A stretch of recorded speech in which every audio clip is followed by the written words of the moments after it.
Bonjour à tous, c'est Félie et je vous souhaite la bienvenue sur le 7e épisode de la série Jardin de résistance, consacré aujourd'hui à la taille.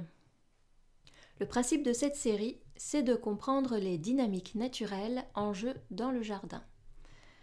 Alors la taille, c'est pas quelque chose de naturel du tout, mais c'est une chose qui utilise quand même des dynamiques naturelles, c'est ce qu'on va voir. On va faire ça en 3 parties, en 3 volets. La première partie, on va voir ce qui se passe dans la nature. Ensuite, on va voir comment on peut appliquer ces principes dans le jardin. Et puis ensuite, comme d'habitude, je vous emmènerai dans mon jardin pour voir des exemples concrets de ce que je fais en taille. Que se passe-t-il dans la nature? C'est la première partie. Alors, la grande différence entre les plantes et les animaux, comme on a déjà vu dans les épisodes sur la faune et la flore, c'est leur façon de s'adapter à l'environnement. Les animaux, comme les hommes par exemple, adaptent leur environnement à leur organisme. Donc pour ça, ils se déplacent pour trouver un bon environnement et ils peuvent aussi transformer cet environnement. Comme nous, on se construit des abris, on cultive, etc. Les plantes, elles ne se déplacent pas, mais par contre, elles peuvent se transformer elles-mêmes, transformer leur organisme. Nous, les animaux, si on nous coupe un membre, on est bien embêtés, on est parfois mort ou sinon handicapé à vie. Les plantes, non, pas du tout. Elles ont des systèmes qui leur permettent de changer de forme pour s'adapter à leur environnement. Ce qui fait que dans la nature, en fait, pour une même espèce, on peut avoir des morphologies extrêmement différentes. Parce qu'une plante qui ne bouge pas, qui reste toujours à la même place, il peut lui arriver plein de vicissitudes. Par exemple, elles peuvent être frappées par la foudre, elles peuvent être broutées par des animaux, elles peuvent subir des vents violents en continu, ce qui fait qu'elles sont, depuis leur naissance, elles sont inclinées par le vent sans jamais que ça change, secouées, etc. Elles peuvent avoir aussi des coups de vent brutaux, des tempêtes qui leur arrachent des branches par exemple. Elles peuvent recevoir un arbre voisin et avoir des branches arrachées comme ça. Et de toute façon, elles ne peuvent pas fuir. Donc qu'est-ce qui se passe dans ces cas-là? Elles changent de forme, elles refont des branches et elles continuent leur petite vie sous une autre forme. Comment fait la plante pour adapter son corps comme ça à toutes les conditions? Eh bien, son secret, c'est le méristème. Le méristème, c'est un ensemble de cellules indifférenciées qui jouent un petit peu le rôle de centre de décision. Un rôle qui est assimilable à celui que joue notre cerveau, par exemple, qui réagissent à l'environnement et font un choix pour le développement de la plante. Cellules indifférenciées, ça veut dire que c'est des cellules qui pourraient devenir n'importe quel organe. Ça pourrait devenir une fleur, une feuille, une tige, du bois, etc. Ou même rien du tout, être simplement en attente. Selon l'environnement, les méristèmes vont pouvoir élaborer une stratégie de développement pour la plante. De développement ou de résilience s'il se passe quelque chose de grave. Ces méristèmes, ils sont situés un petit peu partout sur la plante, dans tous les bourgeons, sous l'écorce, on les voit à peine, mais ils sont là, ils sont discrets et ils attendent que la plante ait besoin d'eux. Par exemple, c'est ces méristèmes-là qui vont agir lorsque une plante qui pousse à l'ombre et qui a besoin de soleil va devoir se développer vers le soleil. Donc on va avoir une plante qui aura des bourgeons un petit peu dans tous les sens, mais qui va développer seulement ceux qui vont vers la lumière, puisque les autres lui serviront à rien. Et donc ces méristèmes vont décider quelque part de se développer ainsi. Selon les saisons, selon les conditions climatiques par exemple, la plante peut décider de faire des fleurs ou bien des tiges, des feuilles. Selon aussi les conditions du sol et aussi les conditions sanitaires, les conditions de stress même, la plante elle peut décider par exemple de faire des fleurs en vitesse pour assurer sa reproduction si elle se sent stressée par exemple. Quand une plante, disons un arbre se reçoit un arbre voisin qui s'écroule, Il y a plein de branches arrachées, il y a des cicatrices, des cicatrices, des déchirures, des choses comme ça. Et donc plein de branches qui disparaissent. Et bien à ce moment-là, il y a plein de bourgeons, des yeux qui dormaient, qui vont se réveiller et qui vont reconstituer une forme. On peut aussi voir, par exemple, au bord de la mer, on a des arbres qu'on appelle les arbres brossés, parce qu'ils se reçoivent du vent en permanence. Depuis leur naissance, ils ont reçu du vent. Alors brossés, ça veut dire qu'ils sont beaucoup plus petits et ils ont une forme, ils sont inclinés dans le sens du vent. Et on voit bien que là, ils ont été formés par l'environnement. Les méristèmes ont décidé que on n'allait pas pousser tout droit verticalement pour se faire arracher à la première rafale, ça sert à rien. On développe des rameaux beaucoup plus petits, beaucoup plus resserrés, et on développe une silhouette qui résiste beaucoup mieux au vent. Et si on compare ces petits arbres, imaginons par exemple un pin, ces petits arbres du bord de la mer avec la même espèce de pin, mais au sein d'une forêt, avec d'autres arbres autour qui le protègent, etc., eh bien ce pin, lui, il poussera tout droit vers la lumière. Il ne craindra pas le vent parce qu'il est protégé par les voisins. Et donc, il pourra faire 40 mètres de haut alors que l'autre peut faire 1 mètre de haut. Voilà. Et pourtant, c'est la même espèce. Mais tout ça, c'est les méristèmes qui réagissent à l'environnement et qui font le meilleur choix de survie pour l'arbre. Deuxième partie, que se passe-t-il dans le jardin lorsqu'on taille ? En fait, le jardinier, quand il taille, eh bien, il joue le rôle des accidents de la nature. Et elles réagissent à notre taille comme elles réagissent aux tempêtes, au vent, aux accidents. Finalement, les plantes, elles n'ont pas besoin d'être taillées biologiquement. Tailler, ce n'est pas nécessaire. La plante, elle n'a pas besoin d'être taillée pour vivre bien. En fait, si on la laisse toute seule, tranquille, elle fait son développement, elle est en bonne santé, elle gère les accidents de la nature. Et effectivement, ça peut donner une forme qui, ne nous convient pas esthétiquement, mais la plante, elle vit très bien comme ça, elle s'en fiche d'avoir une forme régulière ou pas. Elle gère très bien sa santé. Donc lorsqu'on nous dit qu'il faut tailler pour la santé des plantes, en fait c'est pas vrai du tout. En fait, la justification de la taille, c'est de répondre aux besoins des hommes, aux besoins des jardiniers. Et ça, il faut le reconnaître. La plante, elle n'a pas besoin de nous pour vivre tranquillement, faire sa vie, sa mort, décider toute seule de son destin. Mais voilà, nous, on cultive des plantes pour une bonne raison. Et donc, la taille, ça sert nos objectifs à nous. Donc, il y a plusieurs justifications à la taille. On peut tailler pour des raisons ornementales. Alors, les ornements, ça peut être les fleurs ou ça peut être aussi la silhouette. Donc, on fait des tailles de formation pour avoir des belles silhouettes ou des silhouettes en taupière ou en nuages dans les jardins japonais. Et aussi pour favoriser la floraison pour tous les arbustes et les arbres ornementaux. On peut aussi avoir des tailles de production. Là, ça concerne les vergers, les arbres fruitiers. Donc à ce moment-là, on taille pour obtenir plus de fruits et moins de branches qui fatiguent la plante inutilement, entre guillemets, inutilement pour le jardinier. On peut aussi avoir des tailles utilitaires. Si par exemple on veut garder des dimensions raisonnables à un arbre ou un arbuste, qui au naturel serait très très grand, mais qui ne tiendrait pas dans un petit jardin par exemple. Ça peut être aussi pour les plantes en pot. Pour les plantes en pot, on les taille pour qu'elles gardent une taille raisonnable, adaptée au contenant. Et ce qui est intéressant pour les plantes en pot, c'est qu'on taille non seulement les branches, mais aussi les racines, le plus souvent, pour maintenir la plante dans ce contenant limité. Donc ainsi, comme dans la nature, pour notre petit arbre du bord de mer et des grands bois, en fait, une même espèce dans notre jardin peut avoir des formes très très différentes. Et ça, c'est nous qui allons choisir.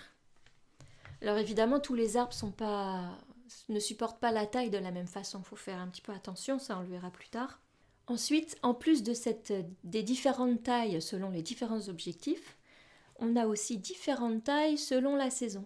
Pour faire court, on a la taille d'hiver qui est plutôt une taille de formation, reformation, entretien de la forme, etc. Et la taille d'entretien pendant la belle saison, où on va juste venir pour raccourcir des rameaux qui risqueraient d'être trop longs ou des choses qui empêcheraient la fructification de se faire de façon optimale. Alors la grande question aussi, c'est quand est-ce qu'il faut tailler? Si on s'intéresse aux fleurs, eh bien on taille après la floraison, en supprimant les fruits. C'est-à-dire, on coupe quand les fleurs sont mortes, sont en train de faner, et on ne laisse pas les fruits se faire. C'est le cas par exemple pour les rosiers. Les rosiers, on va les tailler après la floraison.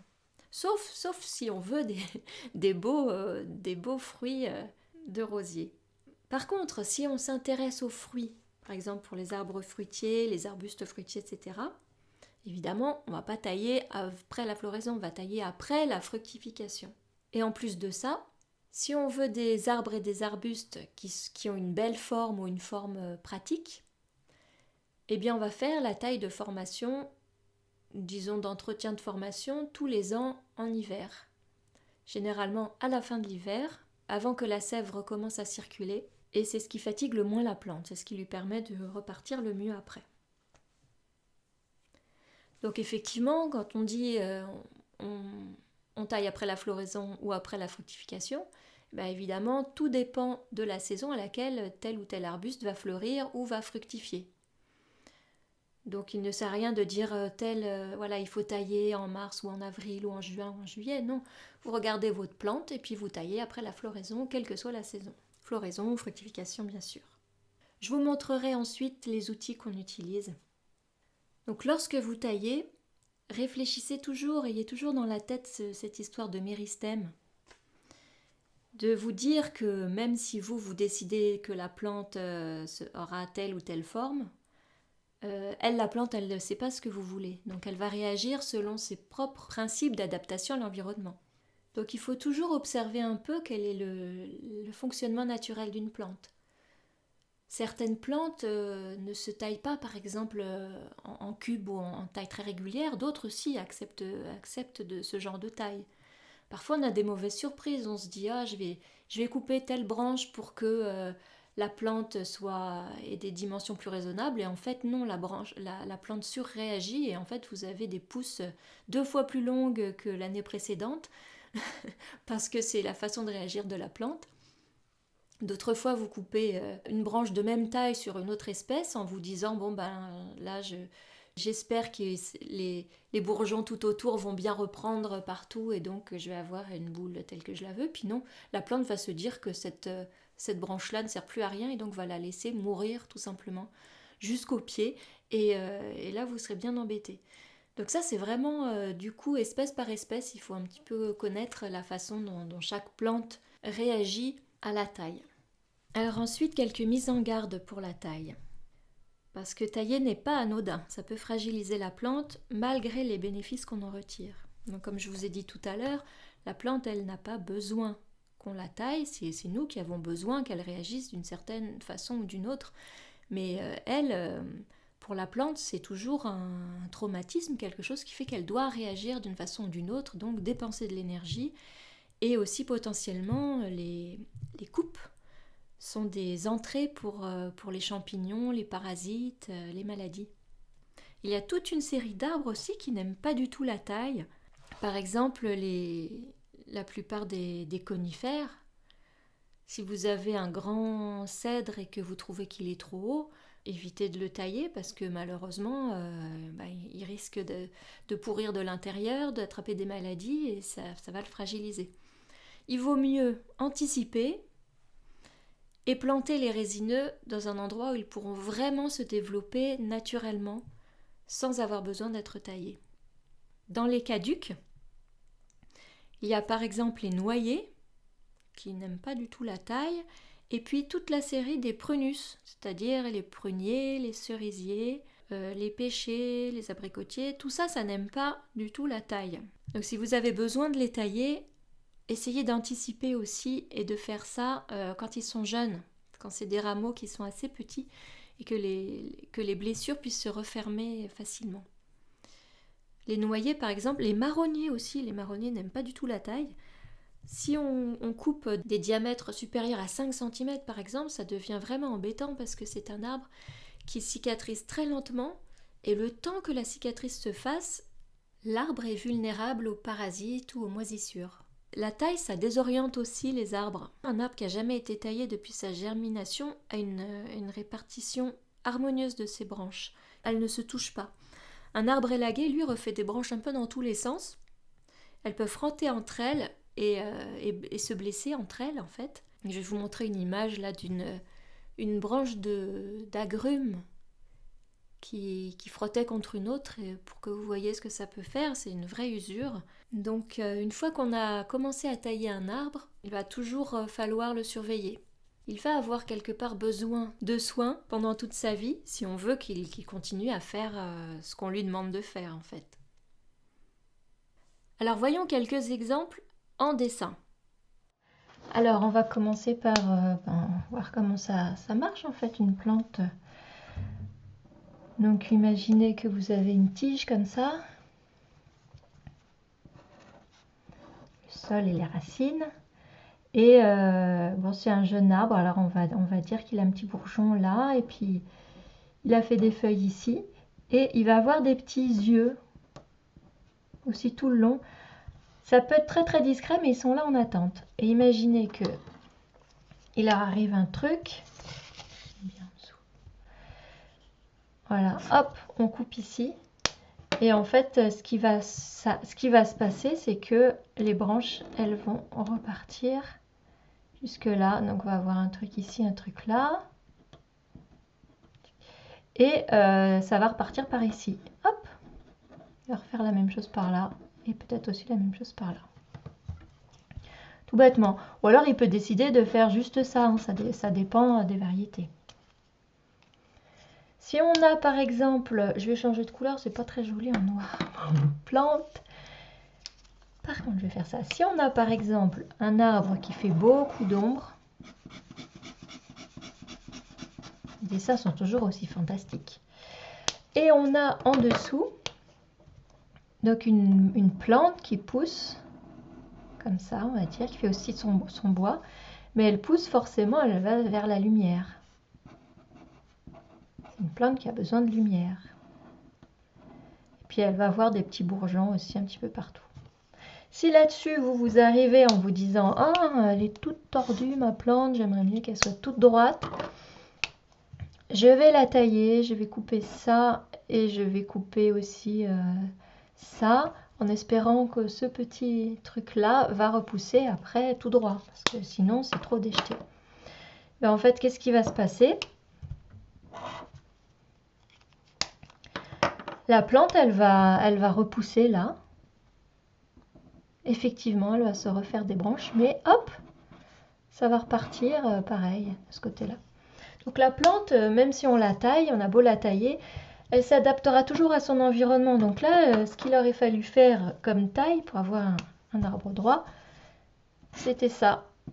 Il fallait tailler là-dedans pour que la lumière arrive par en haut et que l'arbre puisse tout seul ensuite pousser droit. Hop. Alors, passons à autre chose. Des exemples concrets sur le rosier grimpant. Enfin, le rosier, oui. Le rosier grimpant et la vigne. La vigne, je vous montrerai en plus un exemple dans le jardin. Alors, le rosier, il nous intéresse pour ses fleurs. Donc, déjà, on va avoir une première taille où on va couper les fleurs, on va dire, à la fin de la floraison. Donc ça, je vous montrerai tout à l'heure les outils, mais ça peut se faire à la cisaille à haie pour vos rosiers grimpants. Et ensuite, on va avoir une taille de formation, donc en fin d'hiver, au moment où ça va repartir, mais qu'il n'y a pas encore de montée de sève. Donc vraiment maintenant au mois de mars, hein, ça se fait. Et donc voilà comment ça se passe pour le rosier pour qu'il fasse ses fleurs. Donc on a par exemple, on va imaginer qu'on a une structure avec du bois, du vieux bois. Voilà, ça va être ça, le vieux bois. Donc c'est un vieux bois qui a au moins 3 ans, 4 ans. Enfin, c'est la structure. Si on imagine que derrière, ça grimpe sur une maison, on peut se dire qu'il y a voilà, un treillage derrière. Donc c'est la structure qui va toujours être accrochée au treillage et qui ne bougera pas. Par là-dessus, Donc ça fait du bois. Par là-dessus, on a des tiges comme ça, par exemple. Voilà, il en fait plusieurs. Et par là-dessus encore, après, on a d'autres tiges, plusieurs, plus jeunes. La première année, il y a eu du vieux bois. La deuxième année, il y a du bois plus jeune. La troisième année, il y a du bois plus jeune, comme ça. Toujours au-dessus, à partir du bois de l'année d'avant. Ça, on va imaginer que c'est la branche de cette année, qui va pousser cette année. Ça, c'est la branche de l'année dernière. Et c'est là-dessus, en fait, que vont pousser les roses. Les roses, elles vont pousser là-dessus. Donc, toutes les jeunes branches, donc ça va être tout ça, là. Ça, c'est celle de l'année dernière. Par exemple, comment je vais le marquer? 1 an. Ça, c'est la branche de cette année, donc 0 ans. Donc voilà, sur le rosier, il fait ses roses sur les tiges d'1 an déjà, de l'année dernière. Et tout ce qui va pousser cette année, il n'y aura que des feuilles. Mais l'année d'après, il y aura des roses là-dessus. Donc quand vous prévoyez votre structure, il faut bien penser à ça. Que voilà, si vous voulez le faire grimper à l'infini, bah, vous n'avez en fait pas grand-chose à faire. Mais si vous voulez le garder d'une hauteur régulière, votre rosier, il va falloir le rabattre, lui garder une structure régulière avec du vieux bois qui soit pas trop long. Mais il va falloir aussi penser au fait que les roses se font sur les branches d'1 an. Donc il va falloir laisser des branches d'1 an, si vous voulez. Ou alors si vous avez par exemple un très très vieux rosier qui est vraiment... qui vous a échappé, enfin bon, qu'il faudrait vraiment rabattre, à ce moment-là, vous le rabattez, mais vous savez que pendant 1 an, vous n'allez pas avoir de roses. Voilà. Bon, je ne sais pas si c'est très très clair. J'espère. Donc ça, c'était le rosier. Et le rosier, voilà, fleurs sur branche d'1 an.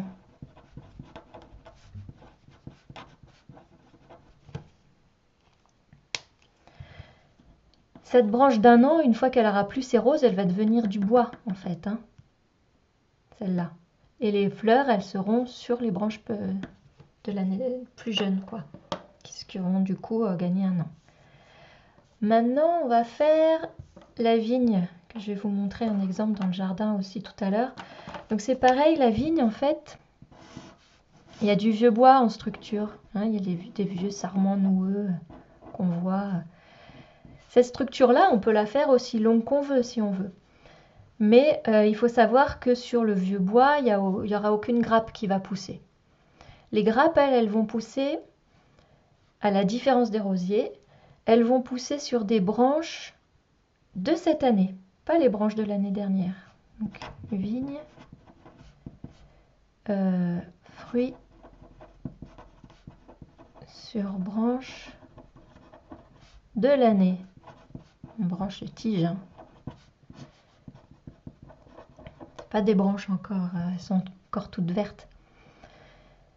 Alors imaginez qu'on a une structure, on dit voilà, on ne veut pas que ça aille plus haut que ça. Donc là, c'est notre structure qu'on va donc garder tous les ans. Et là-dessus, on a des branches qui poussent, donc qui sont plus jeunes, qui poussent, par exemple, voilà, l'année dernière, il a poussé ça.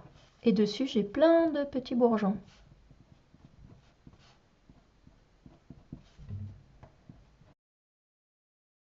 Donc ça, c'est les branches de l'année dernière.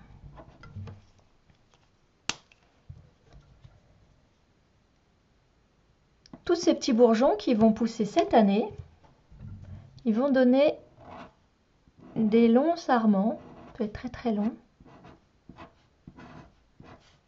Et c'est sur ces sarments qu'on va avoir les grappes.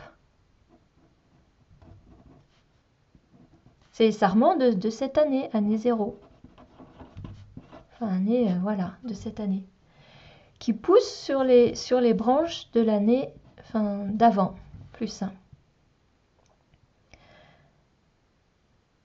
Donc, on va avoir des branches avec des grappes, et puis après, vous verrez que les sarments, eux, ils continuent à pousser, ils ont des vrilles, ils ont des choses comme ça.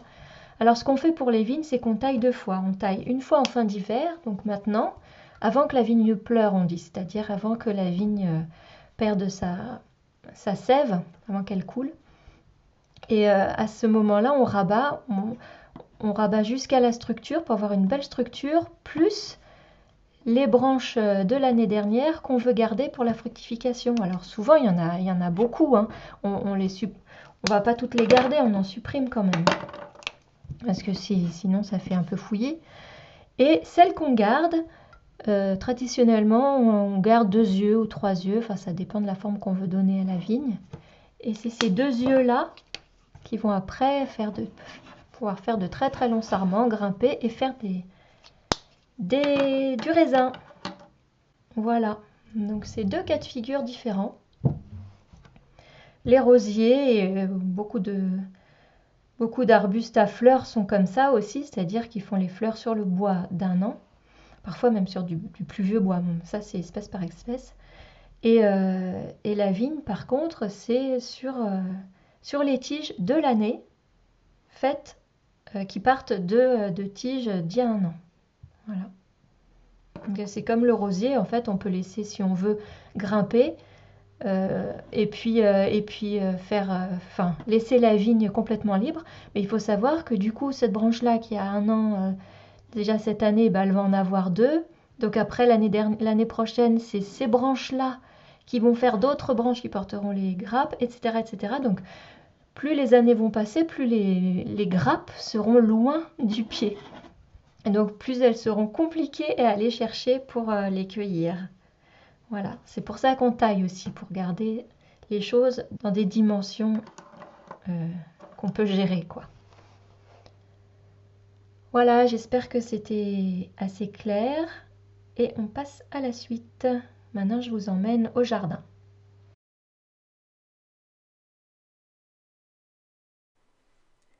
Alors, on va commencer par les outils que j'utilise. Donc à gauche, le sécateur classique pour toutes les choses comme couper les fleurs mortes ou couper des petites tiges qui sont facilement coupables comme ça. Ou par exemple la vigne. La vigne, c'est un bois qui peut être parfois plus gros, mais qui peut se couper quasiment que au sécateur. Ou alors pour les gros sarments, les vieux sarments avec une petite scie. Donc à droite du sécateur, on a le sécateur de force, que j'appelle aussi la cisaille tout court. Même chose, mais on a besoin des 2 mains, et donc ça sert aux branches un petit peu plus grandes.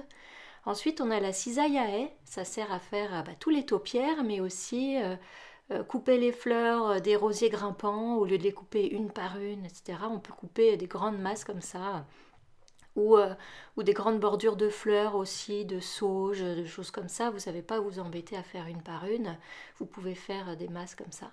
Et ensuite, on a les scies pour tout ce qui est le bois, des scies à élaguer. En haut, la scie classique, et en bas, une petite scie pliable qui se glisse partout, qui est plus facile à transporter, voilà, selon les situations. Alors concrètement dans le jardin, je vais vous montrer 3 sortes de tailles sur 3 agrumes qui font pas de bons fruits, donc je me suis pas embêtée. Donc le premier, il avait beaucoup de troncs, et lui j'ai décidé de le faire en tronc unique. Donc le faire grimper de façon à ce que je puisse passer dessous, ce qui n'est pas le cas puisque aujourd'hui il faut que je me mette à genoux pour passer sous les branches. Donc en fait tous les ans je vais remonter sa structure petit à petit en suivant une branche qui est plus verticale. On voit en haut la cicatrice de l'année dernière avec un petit bourrelet, et en dessous la coupe de cette année. Bon, en bas c'est une blessure qui a été faite bien avant que j'arrive, qui est en train de se refermer. Et donc tous les ans, je vais remonter la structure petit à petit. Un deuxième agrume qui donne pas de bons fruits, mais alors qui a des fleurs super parfumées. Donc vous voyez comme il était touffu lui aussi au début, et lui j'ai décidé de le former autrement. Donc en ouvrant une structure, mais en gardant plusieurs troncs, dénudés en bas, pour plus de facilité d'entretien, et bien ouvert au milieu pour que ce soit bien aéré, Voilà. Et il va avoir une structure donc un peu en vase. Et bon, évidemment, il a fallu que j'enlève des grosses branches, donc j'ai enlevé là tout ce qui partait vers l'intérieur. Donc vous voyez, des choses quand même assez grosses. Donc il va mettre quelques temps à récupérer, mais j'ai tout mon temps. Voilà, c'est le deuxième agrume, donc pour ses fleurs. Le troisième agrume, lui, il est aussi fouillis que les autres, il fait aussi de mauvais fruits. Par contre, alors lui, j'ai décidé de le laisser quasiment tout seul, enfin comme il était, en coupant simplement quelques petites branches en bas qui s'en mêlaient dans les hautes herbes, et en plus comme elles sont très épineuses, je me blessais avec. Mais sinon pour le reste, j'ai juste fait une petite fenêtre à l'endroit où j'ai mis mon petit nichoir théière. Donc voilà, pour le reste, il est entièrement naturel. Donc ça fait 3 agrumes, 3 formes. La vigne maintenant, alors cette vigne, j'ai décidé de la faire monter très haut parce qu'à terme, elle va pouvoir grimper sur un arbre et ça me fera une sorte de berceau, treille, enfin bon, je ne sais pas encore trop ce que ça fera, mais voilà, donc je lui forme sa structure avec un long sarment que je tuteur. Et puis ensuite, donc les autres branches, ça c'est celles qui vont être productives. Donc c'est les branches de l'année dernière avec les bourgeons qui vont sortir cette année et sur lesquels il y aura les grappes de raisin. Vous voyez, à chaque fois on les coupe court parce qu'après ça fait des pampres très longs. Ça peut être très long, donc généralement on garde que 2 bourgeons comme ça sur chaque branche et c'est déjà beaucoup, surtout sur la longueur que j'ai faite. Donc voilà, alors ensuite nous avons la sauge. La sauge, c'est une des plantes aromatiques, donc sur le modèle de la sauge, on peut faire quasiment toutes les plantes aromatiques comme ça qui font un peu de bois, le thym, le romarin, tout ça. Donc là, elle est très fouillie, et en fait, je la laisse fouillir du côté où elle tombe sur le talus parce que elle va se marcotter toute seule. On parlera dans une autre vidéo des marcottes et des choses comme ça. Mais en fait, elle a des longues branches qui deviennent nues et qui épuisent un petit peu la plante, on va dire en tout cas qui lui changent leur forme. Donc je coupe juste jusqu'à ce que je vois les nouvelles branches là. Hop là, je vais couper là. Et donc ça va faire une forme plus ramassée mais toujours aussi naturelle en fait, un peu toujours fouillis, ce que j'aime aussi. Et voilà, donc on voit comme elles sont longues et touffues. Donc toutes ces branches, en fait, elles favorisent les feuilles qui sont au bout, ce qui fait que les arbustes se dénudent très facilement. Donc c'est la même chose pour les romarins, les thym, les lavandes. Si on les taille pas régulièrement, en fait, elles vont faire du bois après et ça va faire des plumets de feuilles au bout. Ce sera pas forcément du goût de tout le monde. Après, on peut aimer ça. Mais si on veut avoir quelque chose qui reste compact, il faut les tailler comme ça tous les ans jusqu'aux nouvelles feuilles. Voilà, donc c'est ce que je fais. Là, je vous montre une photo après. En fait, on voit pas grand chose de nouveau en fait. Sauf que j'ai retiré, je sais pas, 2 mètres cubes de branches. Et ça, c'est une petite marcotte, une des branches longues qui a touché la terre, donc sur le devant, donc là où je veux pas justement qu'elle aille. Et vous voyez les racines. Maintenant l'ortie. Alors l'ortie à la sortie de l'hiver, vous voyez, c'est pas très joli. Vous pouvez voir ma vidéo sur l'ortie pour voir comment elle est à la belle saison. Donc c'est maintenant qu'il faut la tailler et pour ça je choisis la cisaille à haie. Tout simplement, je coupe bien ras et comme beaucoup de plantes, en fait, elle va reprendre tous ces petits bourgeons, toutes ces petites feuilles en attente là qu'on voit, c'est celles-là qui vont repartir après et faire une jolie boule pour la belle saison. J'ai taillé maintenant parce que bientôt les papillons viendront pondre sur les orties qu'ils adorent. Donc là aussi je vous renvoie à la vidéo spéciale sur l'ortie. Et c'est pareil pour les sauges, je les ai taillées maintenant avant que les coccinelles arrivent et pondent leurs œufs parce que j'ai remarqué l'année dernière aussi qu'elles pondaient sur la sauge. Voilà, j'espère que cette vidéo vous a plu et qu'on se retrouvera bientôt pour une prochaine. Portez-vous bien!